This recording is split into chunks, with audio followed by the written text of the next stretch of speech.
Now that the Valentine's chaos is finally behind us, we can actually talk about how insane the dating scene has become. There's been a lot of weird standards everyone seems to be following lately, and it made me realize romance as a whole is so cooked, it's basically charcoal at this point. Fucking delicious. So sit back, grab a snack, and get comfy, cause I need to vent about the few things that have been getting under my skin. Look, I'm Asian. In my culture, you'd be lucky to see a couple hold hands in public without feeling like they're doing something scandalous. Let me set the scene. Me and my best friend were walking home after school and decided to stop by a park just to chill for a bit. Now this park had a bunch of kids running around playing. Some seniors were just sitting there trying to enjoy the fresh air. It was a wholesome vibe until we saw this couple on the park bench.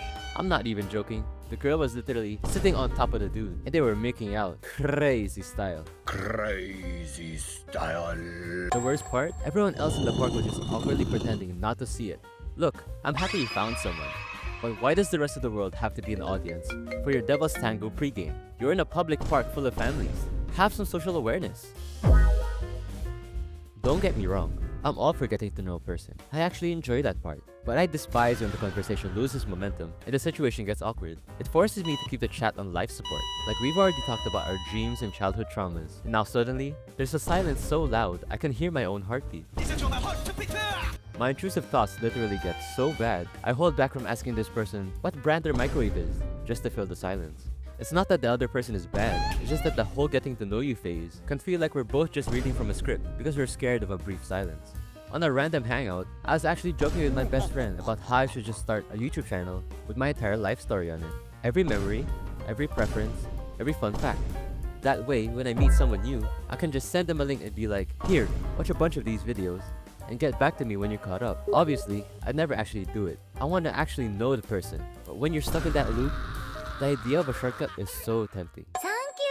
These go hand in hand with the dreaded silence I was just talking about. We live in an age where everyone has their phone glued to their hand 24/7.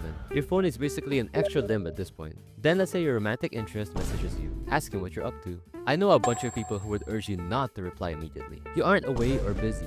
If you are, then no problem. But otherwise, you're just choosing to let the notification sit there for no reason. Oh, they reply in 3 minutes. So I have to wait at least 6 minutes to respond so I don't look desperate. Who are we kidding? Just reply to the damn message. I find it really weird where caring less is the goal. If you send me a message and I like you, I'm replying immediately. None of these shenanigans. We don't need to involve a stopwatch just to answer a simple question about what we're doing. Then, you have the dreaded situationship. Basically, having all the perks of a partner. The loyalty, and the constant checking in, but zero rights for you to be mad when they suddenly go MIA for 3 days. You're out here asking if they've eaten, and listening to them vent for 2 hours. But the second you ask, what are we? They act like you just erased your mouth, like Wanda did to Blackbot. They'll look you in the eye and say, I'm not seeing anyone else, and I don't want you to either. But they still won't give you a label. You're exclusive when it benefits them, but the next second, they avoid being accountable for anything in the relationship. Honestly, it's just exhausting. Sometimes a situation gets so overcomplicated that you need a whiteboard and a detective just to figure out where you stand. It really sucks because it shouldn't be this deep. It shouldn't be a puzzle you have to solve every morning. It's just this weird standard that everyone has decided to accept lately, especially around Valentine's, where people will spend all this energy on gifts and plans just to hide the fact that they can't even give you a straight answer about what you actually are to them. Like, please, just make up your mind. On a different note, I hope you guys actually enjoyed the special day. And if you're single, I hope you enjoyed the peace and quiet. You just saved money and avoided all the headaches I just talked about. Also, since it's coming up, a huge happy Chinese New Year to everyone celebrating. May your red envelopes be thick, and I'll see you in the next video. Peter, the horse is here.